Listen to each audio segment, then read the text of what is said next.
Hi, this is Bill Hader. 1, 2, 3, 4.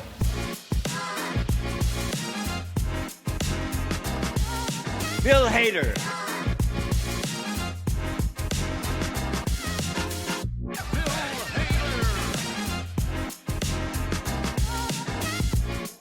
Bill Hader. Good, whatever time of the day it is to you. This is Deej, your Hader historian and co-host for the We Heart Hader podcast. And this is Casey Killingsworth, your other co-host and non-creator of the We Heart Hater podcast. And we do have a special guest tonight, and I'll let him introduce himself. It's Jon Schneider here. Very excited to be with both of you. What an honor to be the first guest on the We Heart Hater podcast. Just truly two of my favorite people in the SNL community. Casey, I've known you very sweet since I was an infant in this podcasting world. You've taught me so much over the years, and Deej just a bright light every time you get to talk about SNL. So this is going to be a blast. Thank you for having me. Yeah, especially to talk about my favorite subject, Mr. Bill Hader. If I remember correctly, season 31, because what we're going to be talking about is I've asked everyone to give us their top 5 sketches for Bill Hader in season 31. We're going to be discussing the sketches chronologically, as there was a lot of overlap of sketches and their rankings. As of season 31, he was in 56 sketches total. And of course, being the first year in SNL, there's always going to be a bit of a breaking in period to see where you fit. You're never going to predict how a new season is going to go for a new player. Now, if I remember correctly, John, is this your defining era for SNL? 100%. I had watched the show prior to this era. Really, one of my first SNL memories is Tina and Jimmy hosting updates. So I definitely was around before. I was too young to sort of understand the quality swings that we got from before this era into it. But all I knew was that SNL was the greatest show ever. And it was because I was in high school from seasons 31 to 35. So for me, it was just like lined up perfectly with the show becoming really, really great. Obviously, in large part to Bill Hader. So this for me was just, it's my era, definitely. Great. So how do you feel like, well, if he did, just a general overview of how you feel he was in his first season? Yeah, it's really fascinating, actually, because I don't think a lot of people realize that Bill Hader wasn't a thing. He was just, he was added to the show and everyone was like, oh, he's super talented. He could do impressions. We're going to talk about a lot of moments tonight that I think really are interesting in retrospect. But at the time, he was not getting the recognition that I think he would go on to get. Everyone was really hyped up about, Kristen Wiig when she joins the show. Andy Samberg, nobody really knew what exactly he was going to be until the digital shorts started popping off, from Christmas on. But I think Bill Hader, was probably the one that had the hardest time adjusting to the speed of the show. Even Sudeikis, who had come on a few episodes into or away from last season, he had really, found his niche as the straight man. So I think that Bill was still trying to find his place early on in his career. So it is just really interesting to go back and look at that. Yeah, well, it's like what he's had said in interviews. So it was like going from preschool to Harvard all in one shot. Because he did have a very quick trajectory after his time as a PA, and then just after a breakup, started taking classes in Second City.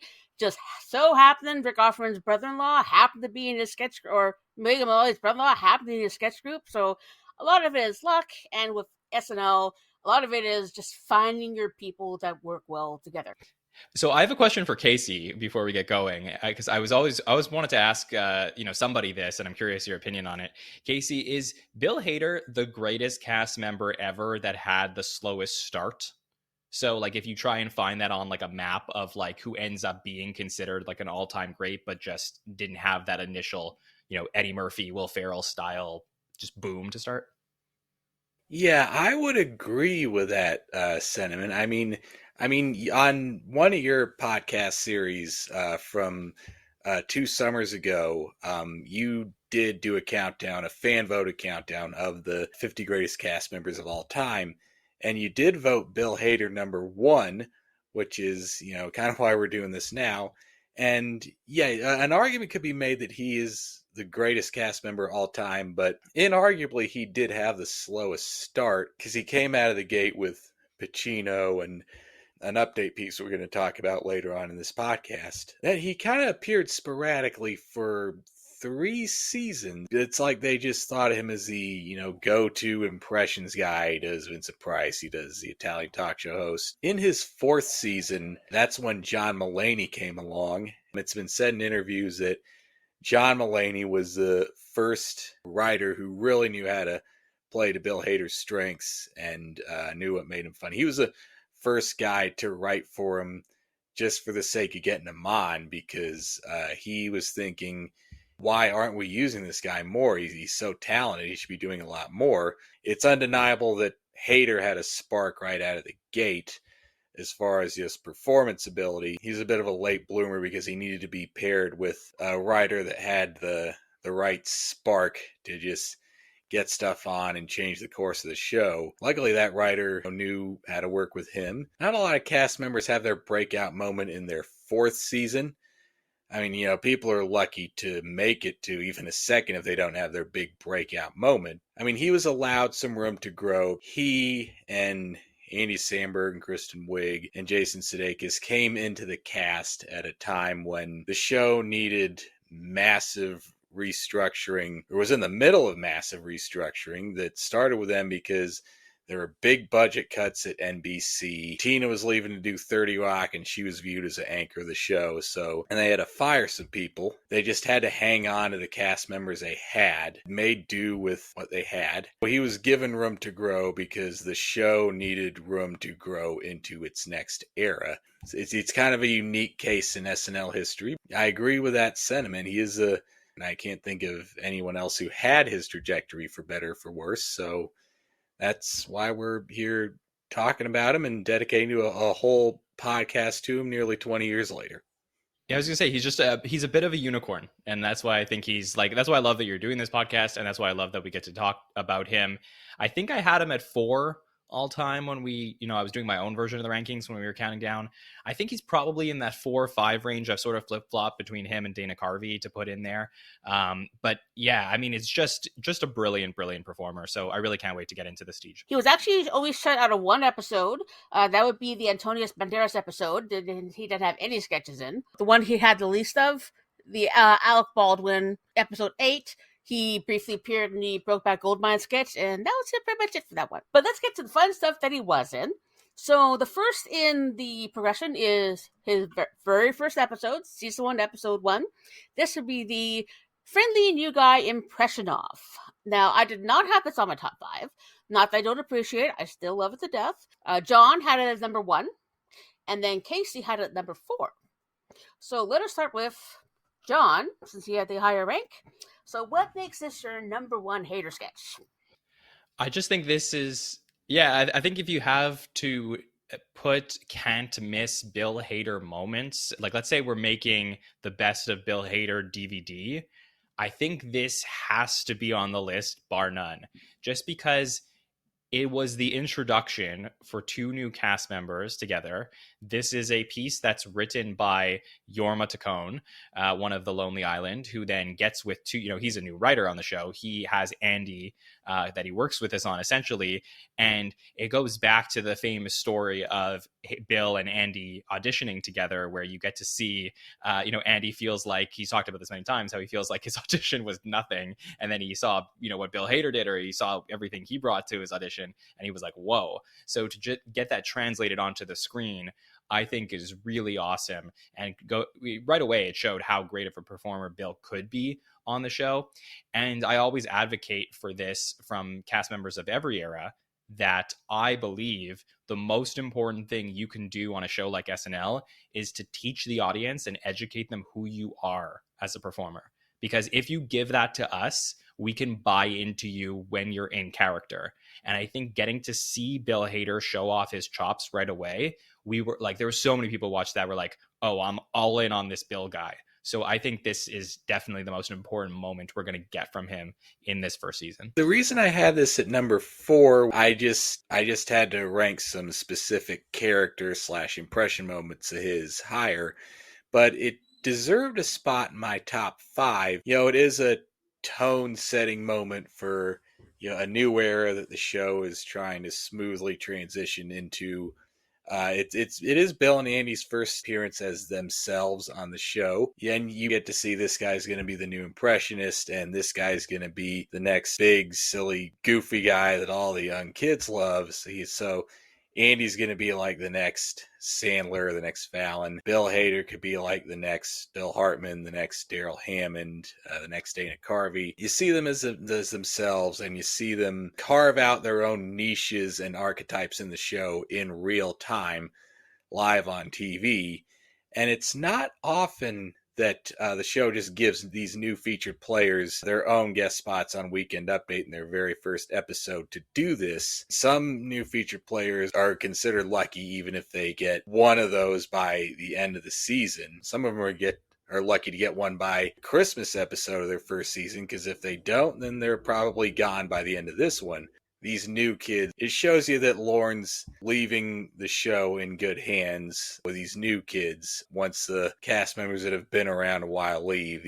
Even though Bill's essentially doing impressions of long gone silver screen stars from at least like half a century ago, and Andy's just referencing like a 6-year-old beer commercial. They both exude this effortless command over the audience. It's a real tone-setting moment for the show. Yeah, and not that I don't value this. It does definitely show the beginnings of the lifelong friendship between him and Andy Samberg. There's a story that he's told in I believe the auditions at the first Saturday Night Live 50 documentary, where they're both in the elevator and Bill was looking at Andy and said, "Oh, here's props. I didn't bring props." And then Andy's looking at Bill saying, "Hey, that guy doesn't need any props." Then, of course, they're flying back, where he was told, "We're flying back with Andy, but we don't know if we're hiring him yet, so just don't say anything." And as it also happened, that they had a layover, and Judd Apatow and Steve Carell were on that same flight when they're doing the 40-year-old virgin. The press junket. The press junket, yeah. Version. And they were too nervous to go talk to him, but of course we know what he did with Judd. He's done a lot with Judd Apatow in the future. It was definitely what place does he fit in the show for now. He said he has always done impressions of people. For instance, there was stories he's told where his entire family, when they're telling stories, often say, one example is, "Well, see, I saw George at the store, so I saw George at the store." He'll imitate his friends and other things. So he really didn't start doing a lot of celebrity impressions until his audition for Saturday Night Live. And just all the work he's done with Andy Samberg, because with Lazy Sunday, back then when he was married to Maggie Carey, she was working at a film school, and they were able to borrow from the school she worked at the camera to help film Lazy Sunday. Even though Duane is not there yet, at least he's finding people he can gel with. The next one, the only ones who had this on our list was myself and John, is Italian Hotel. This was in season 31, episode 3, with Catherine Zeta-Jones. Very much like Stefan, the character started as a sketch and then became its own thing with the talk show host. But the one thing I do love about this one, because I do love the character of Vinny Vedecci, it's a bit of a shame that he's not going to do it anymore just because he doesn't feel it's appropriate. But at least we have the stuff we can appreciate what he did do. Hello there, Editor Deej here. If this is your first time listening to We Heart Hater, we discussed all the origins and the sketches of Vinny Vedecci back in episode 3. Now, back to the show. As a woman with a pulse, finding Bill Hader very attractive, if I had him saying "Ma Bella" to me, I would just melt. Actually, in general, as a character, doing gibberish is one thing. Doing foreign accent gibberish is a total different ballgame altogether. Vincenzo, grazie mille, Francesca, ma cosa fa con la ancora. Ma bella. Vincenzo. Practicing it, trying to see if I could do it for when we did the Video Vedecci episode, but there was just no way I could do it. So just to be able to do that and make it sound reasonably plausible is just how he really commits to the character, and it's like he loses himself in the character that he is. The only downside of the sketch, I can't say I was really fond of Horatio Sands in there. He was overplaying it a little bit. The main thing is just him and Catherine Zeta-Jones together was absolute magic.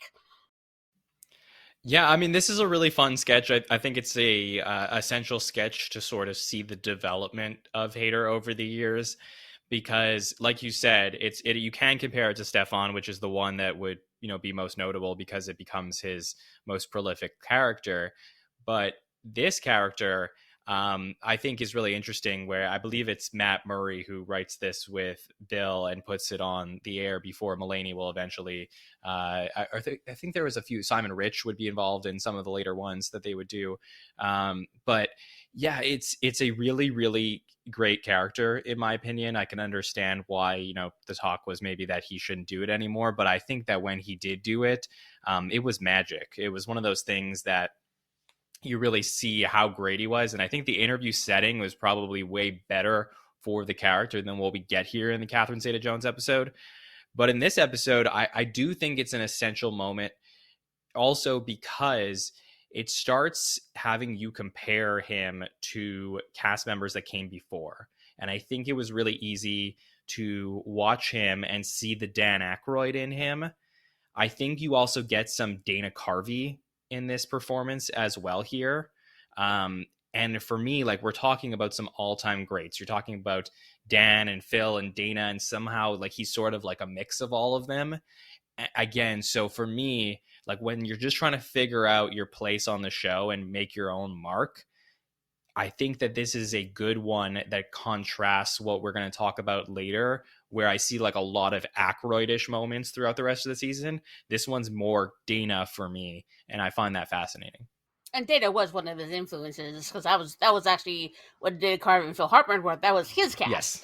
Yeah, there are definitely shades of Carvey in this for sure. The reason this wasn't in my top 5, even though it's a great early debut moment, and it has great historical value as like the earliest Bill's let's see what this new guy brings to the show moments. And I like this character. It's just not the best debut for him. I agree with John that the talk show hosts and the interviews sketches were a better format for this character. This was just too much of an awkward, primitive debut. He does, he does really command an audience with this. He does have charisma, as Deej says. The rest of this sketch had a little too much of the coming out of season 30 doldrums for me. Playing up on some ethnic stereotypes, not to a troubling degree, but there's also that thing of at one point he just makes a Rodney King reference to Keenan and says, "Hey, we're not afraid of you," and just at one point implies that Keenan Sudeikis characters are gay. Horatio Sands kind of hamming it up, just in moments that, you look at Horatio and you look at Hader and you think some accent should be left to the professionals. It was a good debut just to see Hader's performance skills. Still kind of the awkward baby steps of transitioning into a new era that kept this out of my top 5 for season 31. Part of the development in the character of Vinny Vedecci is he actually did Vinny doing impressions in his audition. And there's a story he's told. Bill was talking with Seth Meyers, and Seth Meyers came up with the idea of making it a talk show. And Bill had said, well, talk shows are a bit overdone. Seth had said, talk shows are done so often because they work. It's like similar formats with game shows and interview shows and stuff around the restaurant table. They work. Next we have one that was only on my list. This was my number 4 pick, and this is Dancer Party. And the sketch is Catherine Zeta-Jones and Seth Meyers are going to a party with a bunch of people from a dance group she did doing a production of Fosse. And so once she comes, they enter in the party and they're in Fosse land. And poor Seth is completely out of place. Part of the reasons I like this, as a former musical theater performer, I'm a really big on musicals, and Fosse in particular, his dance style, and Bill just really did actually exude the Fosse style. everyone else was kind of trying. It's not so much about the preciseness of the move, but just getting the idea across. And there's just something about Bill in that bowler hat. And the other chemistry bit between them is him, Fred Armisen, and Andy Samberg, where they're desperately trying to keep his rather big hair under control with all the grease they had in it. Uh-oh. Whoopsie. Not seen a lot on the Peacock version of this episode. There's like only 19 minutes of the entire episode that are posted on there. Whoever the writer sketch, they definitely captured the whole Fosse aesthetic. Bill just really stood out as the one who really did fit into the style very well. Yeah, I like the sketch. I mean, I think it's a fun sketch. It's probably more fun than funny, which is a term we use sometimes. It's a great. I think Andy Samberg is actually really good in this sketch as well. Yeah, they're both great in it. It sort of just fits into the vibe of the host. I think this was an era that's tended to make the episodes feel very on brand with the host, and that worked for Catherine Zeta-Jones. Yeah, this is good. I mean, I think the reason it probably didn't crack my list was just because it's more cast heavy than hater heavy, I'd say. But I did enjoy it when I saw it. And the thing that kept this off my list was not totally the same reasons it kept the Vinny Vedecci Hotel sketch off my list. Doesn't have all the same season 30 vibes, doesn't play into gay humor or anything like that. It might be the energy wasn't right for me, but you could tell they were going for something silly and over the top, more fun than funny. Seth is like the Mikey Day type audience surrogate was okay, but not really the best focal point for this sketch. And maybe me not being into musical theater made this lost. I mean, just a big part of it was like I may have not been the right audience for this, and there was a feeling maybe this was going for a little bit more sex appeal than laughs, because you do get to see Samberg with like straightened, non-shaggy hair, so I'm sure Samberg has female and some male fans who there's something for them too. It's one of those sketches that's not totally for me, but at the same time, I do see value in it. I mean, the bit with Forte and Horatio eating Tostitos and dip.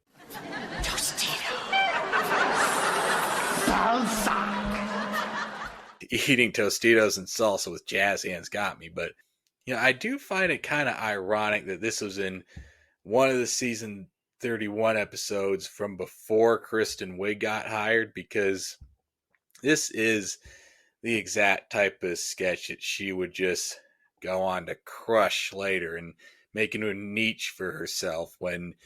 If you've seen her play Anne Margaret throwing away a piece of paper, or Liza Minnelli turning off a lamp. For Hader specifically, it showcases another skill he had in his back pocket that you would see around 08, 09. Just the ability to just steal a sketch with one single, just wide open mouth facial expression. So you see a lot of that there.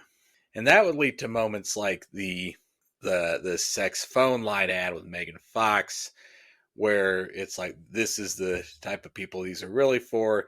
People who have just been up so late that they have no boundaries. And it's just him with a stone face, just like unhinging his jaw smile. So you see, some skills that Hader and other cast members had in their back pocket for the type of just creeping into the big theater kid era of SNL. There's also, I've sort of been in this kind of position before, like when I bring a partner who's not necessarily a performer into a cast party or any kind of environment that they're not quite used to, they still feel really weird. And just the fact that they instantly went into Fosse mode as soon as they got in there with his facial expressions, like in the one you mentioned. Also, there's the one in Shia LaBeouf where there's the Kristen and Amy in a bar and having all these guys basically yes, that one. He has a very expressive face, very expressive eyes. There's a really good video essay on Barry, specifically regarding Bill's eye acting. That is definitely something that comes through with a lot of his work, because there's a sketch later in the season. It was a talk show with Fred Armisen's, drummer character, and he was like in the background as a pan flute player in the band, and it's just his expression. He can hold it. Very Jim Carrey in a lot of ways. The other one I stand alone on is Appalachian ER Christmas Edition. Granted, a lot of my rankings tend to be more grounded around the performance of Bill, and in this particular one is special because this was the episode that Lazy Sunday premiered. Just before he was about to go on stage, he got hit with a blinding migraine. He suffered something that he inherited from his mother's side of the family. He has been getting random migraines since he was 3. Just before going on for that, he could not see. Now, luckily, he knew his line. My cousin and me right here, we was throwing jarts at each other because the ring you throw them into was stuck up on the roof. Yeah, here's this. I was running away from a jart that was coming at me, and I wanted to outrun it, but I crashed in my parrot condo. I was bidding with my new wife's ex-husband. Now, are you feeling any pain in your hand? No, this here's a prosthetic hand I carved out of some foam rubber. Uh-huh. That's right, but here's this, all right up here. This is the real concern right up there. There's your problem. Right there's a jart. There's a jart up there, right there. There you are, right in this general area up here. That somewhere. area right there. Right, somewhere up there. Yeah, that's room 4. Room 4, all right, we got it. All right, thanks. Jason Sudeikis actually helped get him on and off the stage. You even see the one bit at the end where he's sort of going the other way. He gets corrected to go the other way. So the fact that he can still perform despite the pain he's in, that he could go out on stage and still perform, just impressed me. Other parts, I love Amy Poehler as Nettie Bodant, wanting to steal the kidney-shaped bowls for her Christmas nuts. We got wheelchairs. Yeah, wheelchairs is better than lawn chairs because they got wheels on them.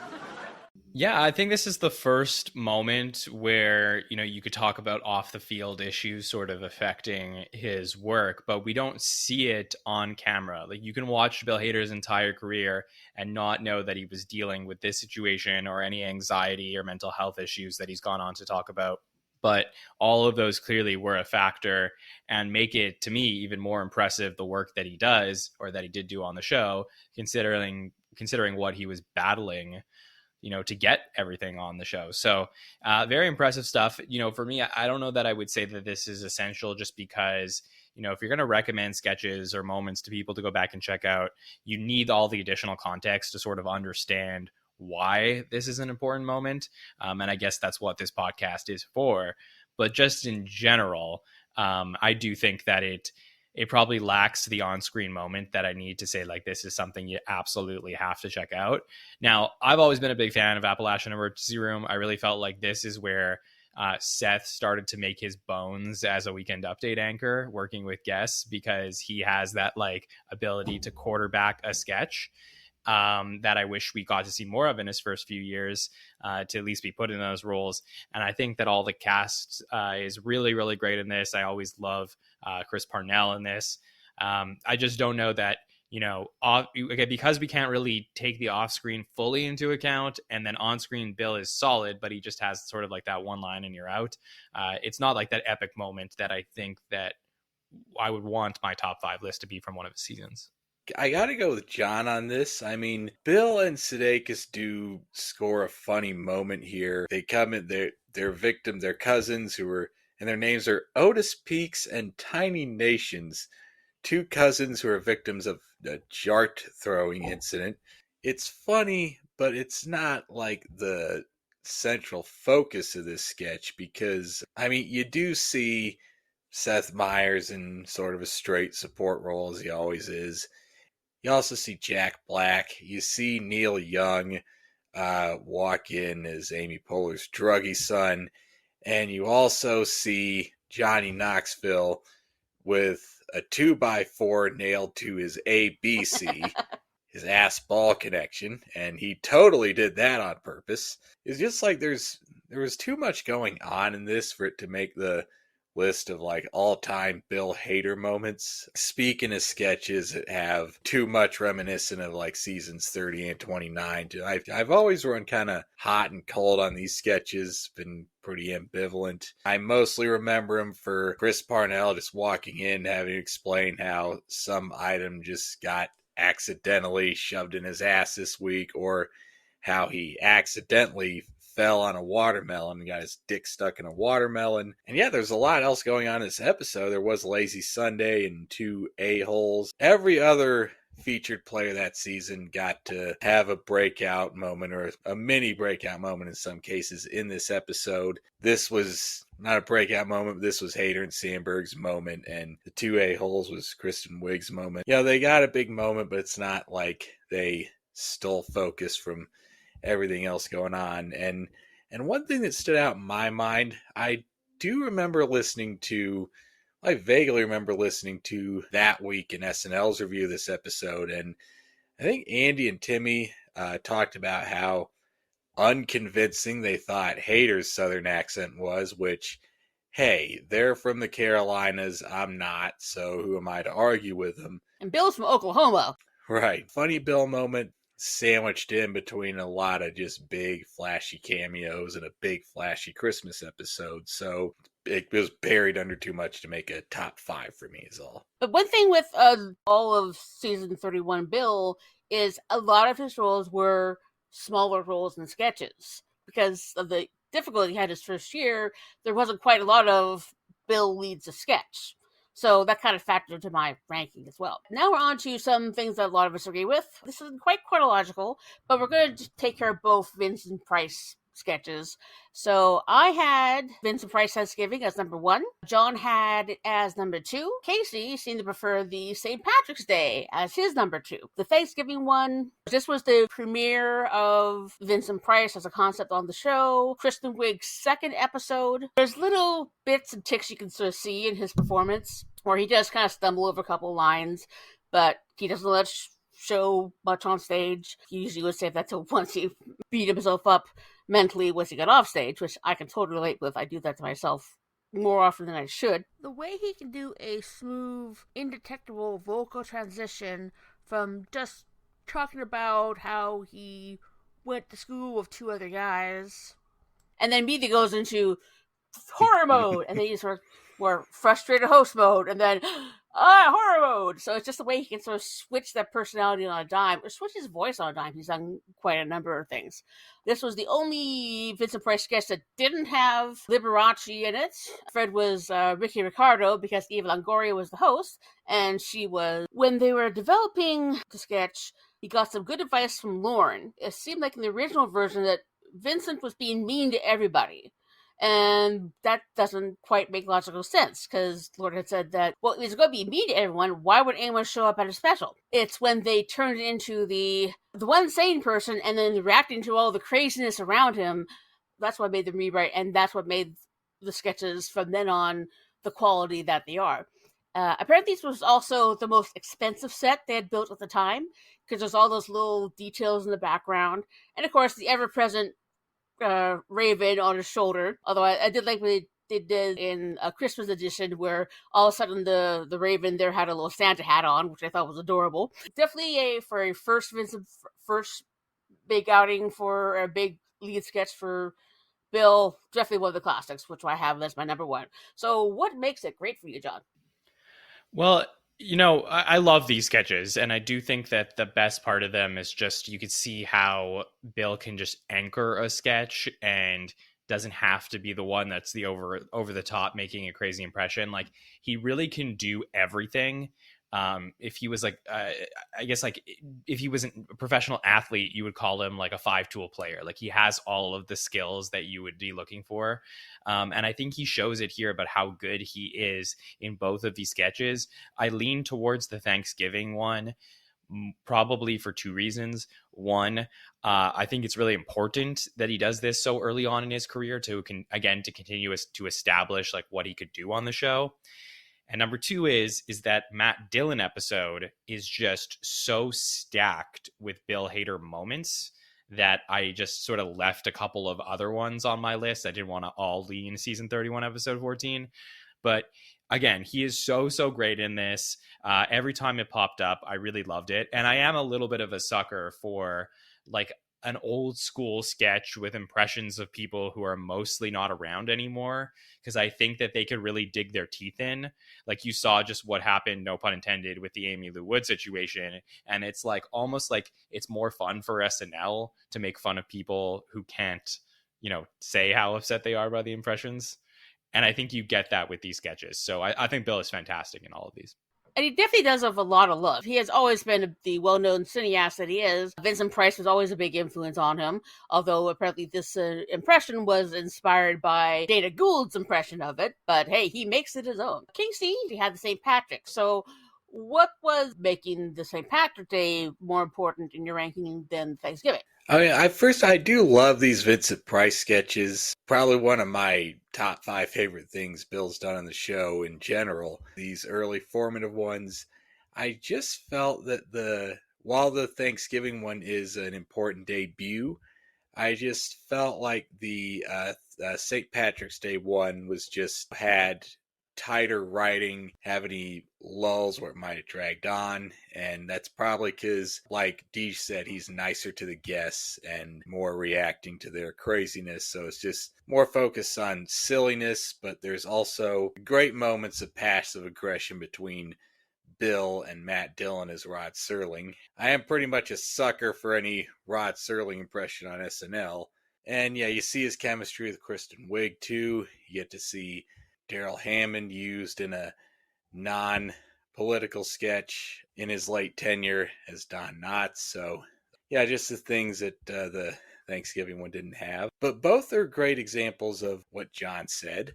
They show his range and his ability to anchor a sketch and play straight man all in one fell swoop. And also in one fell swoop, he also managed to make Vincent Price both funny and relevant again, much like Kristen Wiig did for, Katharine Hepburn, although we've seen lots of Katharine Hepburn impressions in sketch comedy. So, just basically the St. Patrick's Day sketch just very much improved on the formula established with the Thanksgiving sketch. The particular one with the St. Patrick's for me was that he never got asked to be on The Twilight Zone. And so I was staring right in the face. I've been right here all along. And of course, Daryl Hammond's Don Knotts, definitely bang on. Disney movies, as well as his years on Three's Company as Furley. So definitely all fit in. You are... Oh, okay, good. Just want to make sure. Was there anything that you liked about St. Patrick's? Or that you may have rated Thanksgiving over the St. Patrick's? Let's put it that way. I find them very similar. If I recall correctly, I think the St. Patrick's one, it takes a little bit of a different formula than the ones we will see that are written by Mulaney. I think this is also a Matt Murray one, where in the future, the guests will arrive and stick around. But in this one, they sort of come and go. And I think that maybe takes away from it a little bit for me. But like I said, it's one of those things, it's a dream to watch the show from the beginning, see somebody like Dan Aykroyd on the show, and then think to yourself, will they ever have anyone kind of like him again? And then you get to see Bill Hader 6 episodes in do a, version of Price, which, Dan did a couple times, and you're like, wow, I could actually picture Danny doing this. And is he that guy? So I just think for me, it's another check in the box of whoa, this is a really exciting new featured player. And I do think that a couple of the sketches we have coming up really emphasize sort of that Aykroydian, trait that we see in Bill. Yeah. There was a story he's told where Dan Aykroyd, when he first started, he actually had a private discussion with Dan, who basically told him exactly how his SNL career would go, where he'd be kind of figuring himself out for a couple years, then he'll have a lot of years where he's doing great, and then eventually becomes, you're just sort of clocking in, and that's when it's time to leave, and that's exactly what happened with Bill and a lot of other cast members. And I had recently watched a sketch on the Huggy TikTok, who puts on a lot of the SNL sketches. It was Carrie Fisher episode, Frankie and Annette beach party surf movie with Princess Leia coming in, and they had Aykroyd as Vincent Price. So that definitely, I do feel very much like you do, that he is definitely many aspects of Aykroyd. The same episode, because yes, there was a lot of great Bill stuff in there. The next one that I do enjoy, but Jon and Casey had on their lists. Casey is number 1, and Jon is number 4. Was the DeCiccio brothers unicornery? So once again, we'll start with Jon. This was just so brilliant. I think that maybe if I was going to put best Bill Hader sketches, if that's the exercise, I think I'm totally with you, Casey. This is number 1 with a bullet from the season. I just, I always factor when I do rankings into like iconic moments.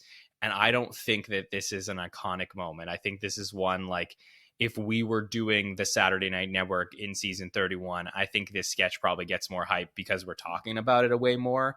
But in the, in the world where social media isn't like a thing yet, it's like you have MySpace, but it's not like, maybe early incarnations of Facebook. There's nothing there that's like really promoting these sketches in the way that we should. I guess YouTube's just starting up. There's no really SNL sketches there. But I think like this sketch happens now. It is a huge, huge sketch.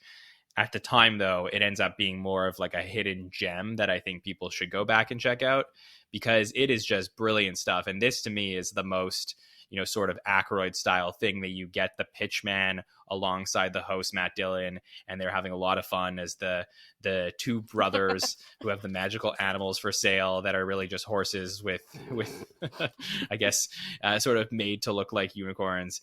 And it is so, so much fun. So Casey, I totally get why you put this as number 1. Yeah, it was just my biggest laugh out loud moment of Bill's through his first season. It was just, I kind of forgot this sketch existed until I started doing research for this podcast. And I, laughed the hardest out of this and anything else in that episode. It was a joy to rediscover this sketch where Bill and Matt Dillon are very indiscriminately Jersey by way of Midwestern and 80s California guys in blazers over Hawaiian shirts, and they're selling unicorns with this kind of passive aggressive tone. Hey, look at this bag of crap over here. Look at that bag of donuts. It's like they took this regular horse and teeny sized it. It's a unicorn. My daughter's got 3 of these, but it makes her happy, so I don't give a crap. And they're also, on top of that, they're also touting the magical abilities of these unicorns and all the types of evil spirits and warlocks and griffins it can ward, and mystical beings that it can ward off. So it's just a short burst of just, inspired chaos. And I mean, if I were on that week in SNL reviewing this, I don't think it'd be quite a boom stamp classic, but for sure to be a terrific, by their metrics. So good sketch all around. Just get in, get out, get through the chaos, and leave them wanting more. Yeah, Deej, can I also just shout out Seth Meyers for writing this one with Bill? Yes, oh yes. I always much like Bill Hader does. If you know the writers and you can give credit to them, go right ahead. So that's one of the things I do admire about Bill. Whenever he doesn't talk about, the editors did this or this whatever's did that. He actually mentions people by name. So he has a great respect for people behind the scenes as well as in the front. Of course, I love Jersey Bill. Definitely one of my favorite incarnations of Bill, be it the talk show host in or the 2 gay guys in the various incarnations. Just a lot of fun what he puts into it. And there's the one unicorn where you don't even have to feed him. He feeds off children's dreams. How great is that? And he just gets so into what he's doing. Commit to the bit is something I say a lot, but it's very much true. Is like he doesn't do anything halfway. Although, again, this is the first year dealing with cue cards. He never said he was the greatest kind of cold reader off cue cards, so he was very more kind of focused on the cue card during that sketch rather than at that. But even despite that, his performance was still bang on. So I definitely have a deep appreciation for it. So don't believe I don't like it at all. Same thing with the next one. Once again, we're in the Matt Dillon zone. In this case, it's the Joplin podcast with him and Jason Sudeikis as 2 very early podcast hosts doing the podcast from a local Bennigan's. Various people crossing in front of their camera because it's the first video podcast. Jon had a number 5. Casey had his number 3. So, Jon? Yeah, this is a really fun podcast. I mean, obviously it'll be fun for all of us because we're all big podcast people. And then to get to see SNL do something with podcasts this early on is really interesting. I remember when I was writing some of the scripts along with our team for our Everything You Need to Know About SNL series that we have on the SNN YouTube channel. I was going back and rewatching old sketches and episodes just to make sure I didn't miss any really interesting moments that I feel could have been mentioned in those scripts. So I remember a sketch where Mark McKinney was using the internet for the first time. And I was like, whoa, SNL's first mention of the internet. Like, this is something we definitely got to put in the show. And then I came to this sketch when I was writing the script for season 31. And I was like, oh, we have to mention the first podcast mention on Saturday Night Live.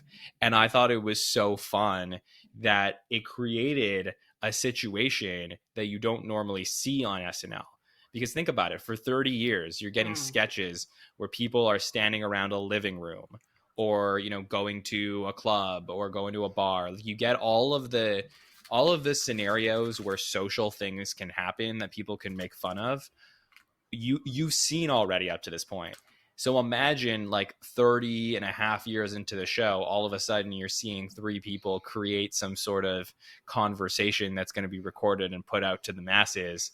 I think it is just so, like, at the time, creative and fun. And Bill's character alongside Sudeikis, just really great stuff here. Like, I think that this is one that I definitely think you have to check out if you want to get the full Bill Hader experience from his first year at the show. I agree with John's take, and there's, you know, possibly the most historically significant, not just SNL's history, but just, you know, pop culture and new media's history in general. I mean, it's an obvious inspiration to us because we're talking about a sketch about a podcast on a podcast 20 years, well, 19 years after the fact. Aside from it being the first SNL sketch to mention podcast, even though podcasts were just barely catching on to the point where people were aware of them but thought they functioned like a live radio show, like a morning DJ type show. But I believe it's the first sketch that's anchored solely by the featured players of season 31 and no other cast members. I know Matt Dillon played Sandberg's old dress rehearsal, but they changed that around. It just cemented the fact that all four of these people, Hader, Wig, Sudeikis, Sandberg, these people are going to carry the show into, you know, the next era. You're going to see a lot of them over the next several years. They're going to be the new big stars. You know, there's character building, world building, bit of a dramatic relationship arc in there. So it's a very writing focused sketch that showed the range they could play more grounded character based moments and do their own impressions and big wacky characters. So yeah, that's the reasons it's significant to SNL's history, and it's creeping into a new era. That's why I put it at number 3 on my list.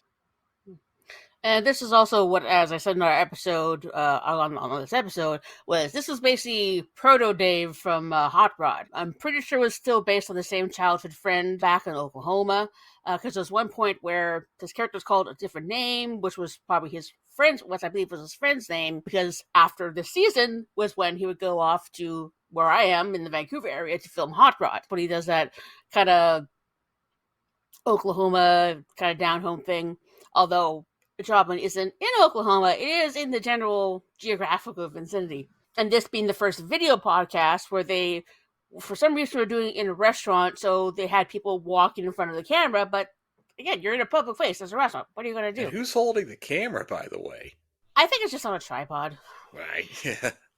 Because they didn't mention anyone else. And of course, Andy's character putting on a French accent just to get the girls. But it just proved how well the feature players work well together, because he's had a lot of great sketches with Sudeikis, a lot of great stuff with Will Forte, and of course his repartee with Andy, a good one. So that does it for the Matt Dillon episode portion of the program. What a crazy episode for Bill, though. Oh, yeah. No, he did a lot of neat things on that, because there was also the relaxation tape thing and all the other things, so it was definitely one of his highlights.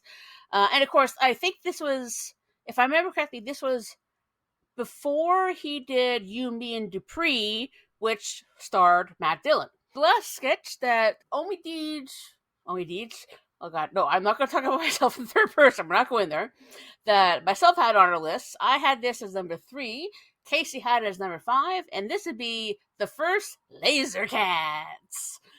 Now, I gotta admit, on first watch of Laser Cats, I was kind of confused. But then I realized that, no, yes, it seems really weird and bad, but that's what it's supposed to be. They're trying to, and it kind of gets into the spirit of them being new cast members and trying to get stuff on to impress Lauren.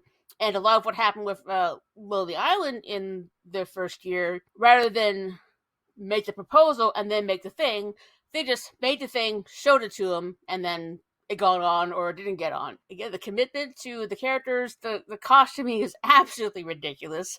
The name's Admiral Spaceship? What? And they get the beginnings of the recurring things about where they're getting messages from base, and Bill's, that was too close. And trying to use Lindsay Lohan as the princess and trying to get her to say, Princess, you're being saved by us. Now that we've rescued you, who would you say you like better between the two of us? I want to say Nitro. Say Nitro. No, say that you want to have sex with both of us. So you had sex with both of us. What? Just... No, that's enough. And it did take me a couple watchings to embrace what Laser Cats is and was. And they had a full arc from, because it was season 1 to season 7 when Andy was on. That's when things went to their eventual end with Admiral Spaceship going off with Et or E.T. to where the Laser Cats came from. And as a cat lady, anything that has cats in it, I may not be much on lasers, but I love me some cats.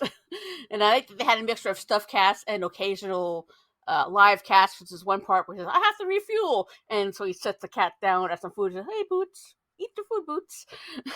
Just those little moments and just the way they work well together was, eventually I did get it. I finally got it, and I just had fun there since. Casey, why did this make your list? I mean, the reason it made my list at all was just because, it was another tone-setting moment. It was established a new reoccurring sketch with some new cast members. And, normally I run pretty hot and cold on these. Sometimes they can just be white noise to me. Sometimes I can get into them.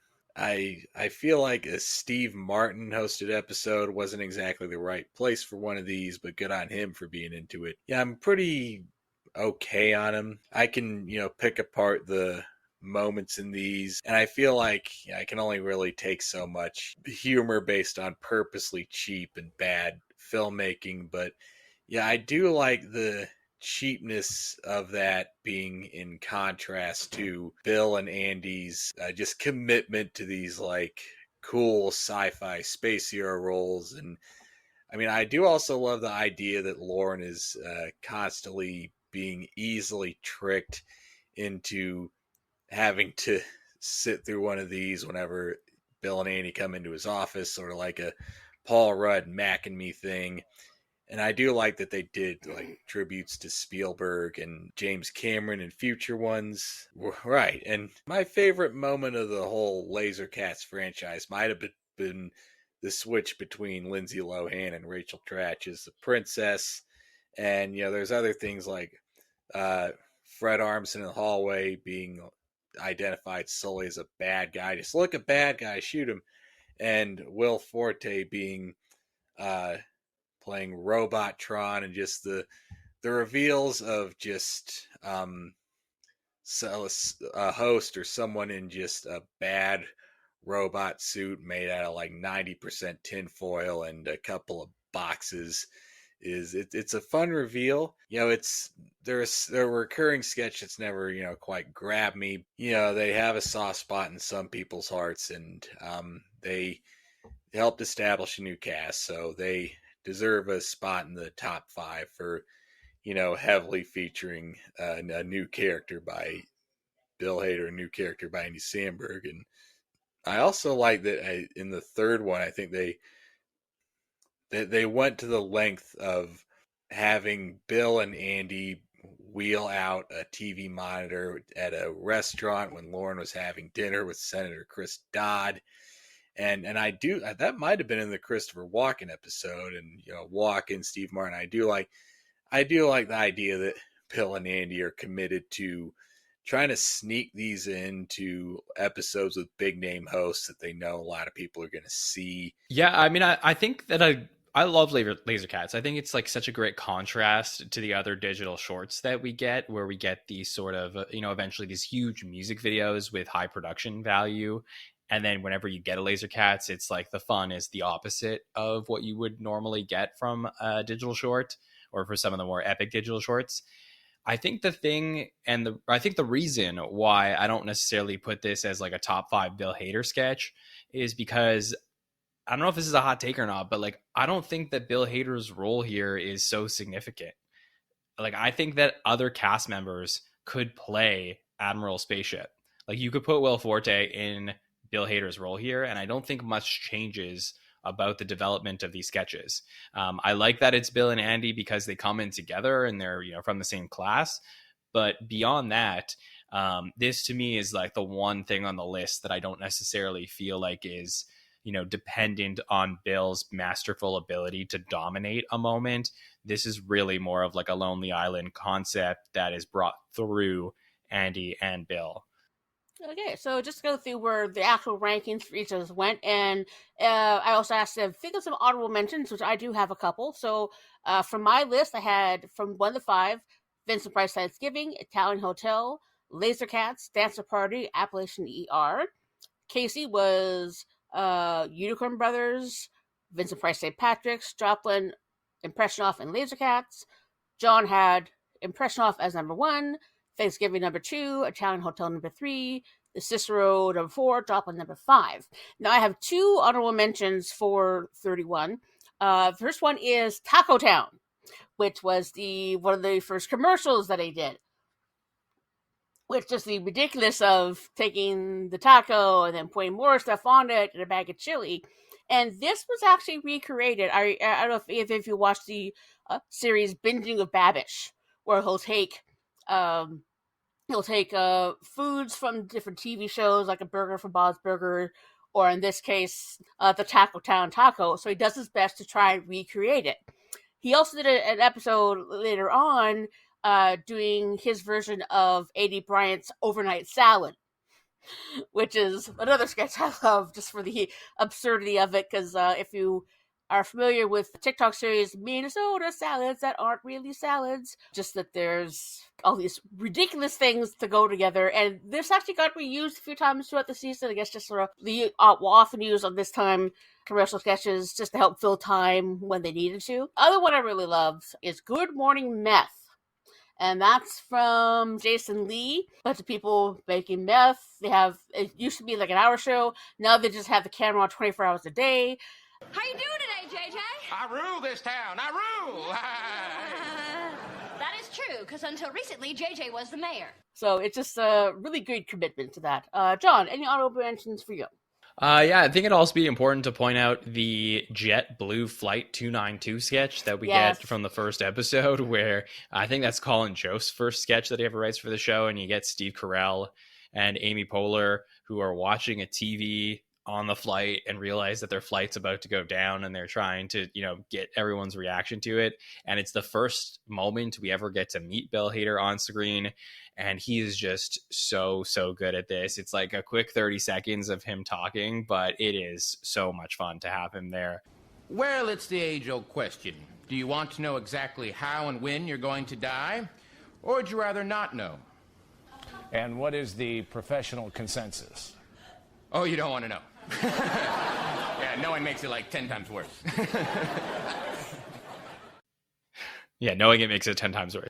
So I think as far as like, if we're going to put the reel together of all the essential stuff, I wouldn't put it in the top 5 list, because I think it's just a brief moment in an otherwise really good sketch, but it is a moment still nonetheless.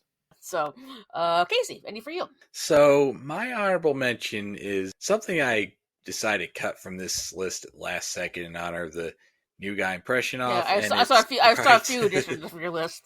I was like, You I did was like, see no. those edits. Okay, so this is also from the Jason Lee and Foo Fighters episode. It's called American Taser. And another sketch where Bill was not the central focus, but he, demonstrated a unique ability to steal a sketch of like one line or one expression. So it's pretty much just a commercial for tasers. Everyone in this cast, minus Tina, Ratio, and Kristen, plus the star of My Name is Earl, just electrocuting each other with stun guns in succession, advertising different ones. Yeah, it may not totally hold up. I mean, well, let's say Seth and Forte have some lines that would be considered, well, chauvinist by today's standards, but they have the likable personalities to make those work. But at one point, Keenan accidentally tases someone to show off, oh, this one has like safe settings, and then Bill Hader tases Keenan, and in like his best Charles Bronson Chicago cop accent says, was that man a criminal? Well, he sure looked like one. So when you gotta make a snap decision, quick on your feet, use this model of taser. And then he's tased by Finesse, who delivers a sincere sounding message on racial profiling, who's then tased by Andy Samberg, who wants to show off the Star Trek phaser model. And then he's tased by Jason Lee, who tases himself to get out of this one. So just a very silly, almost Python-esque sketch that Bill really nails one line in. And great layered escalation. Yeah, it's a very drop the cow moment at the end. Okay, well that's all on the episode of season 31. John, I'm gonna get emotional here. I'm sorry, because I just got a girl. Since I've joined the Saturday Night Network, I've been thinking of doing this podcast for a while, and then through this I was able to meet Casey and actually make this happen. There's still a lot of building to do, and just being able to participate in the things we've done for the patient feedback show and the sketch breakdowns on that, because I do love talking about my favorite people like Longfellow in here. And sorry, you've been a big inspiration, because what you built from Saturday Night Network to what Saturday Night Network is now is incredibly amazing, and you deserve all the success that you're getting right now. Oh, well, thank you so much. You're gonna make me cry. So thank you, Deej. That's really nice.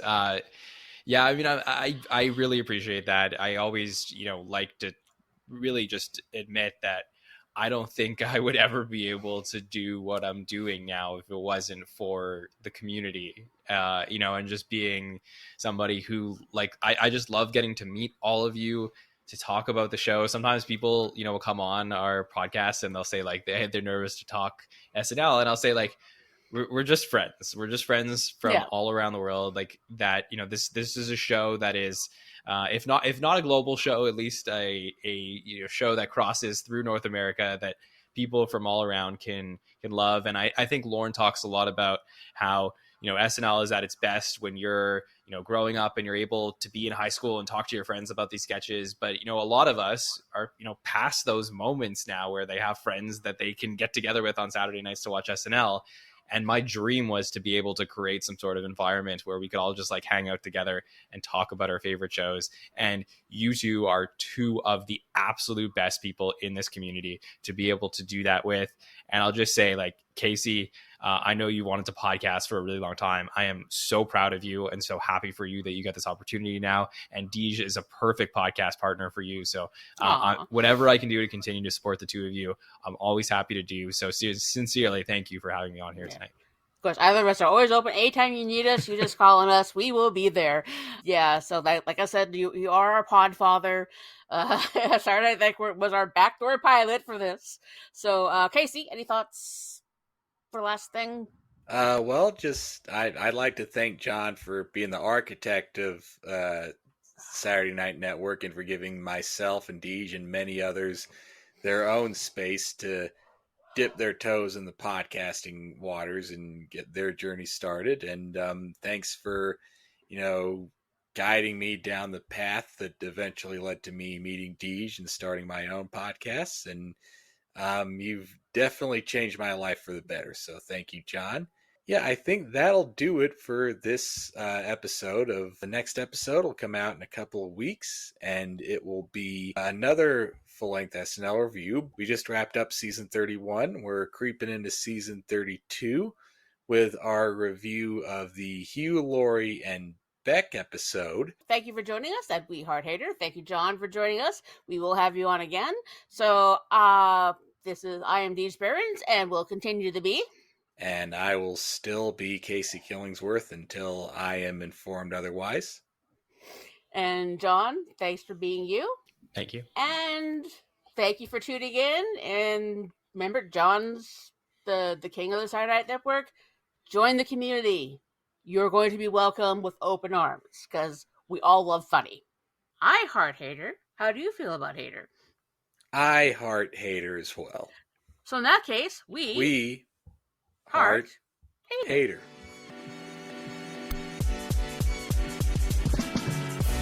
Thank you for listening to We Heart Hater. If you enjoyed this episode and you'd like to help support the podcast, please subscribe and leave a rating and review on Spotify, Apple Podcasts, Amazon Music, or wherever you get your podcasts. We Heart Hater is a presentation of Wacky Notion Productions. Created by Deej Behrens. Hosted by Deej Behrens and Casey Killingsworth. Recording and editing by Deej Behrens. Intro and outro music by Music Unlimited, used under Creative Commons license, courtesy of Pixabay.com.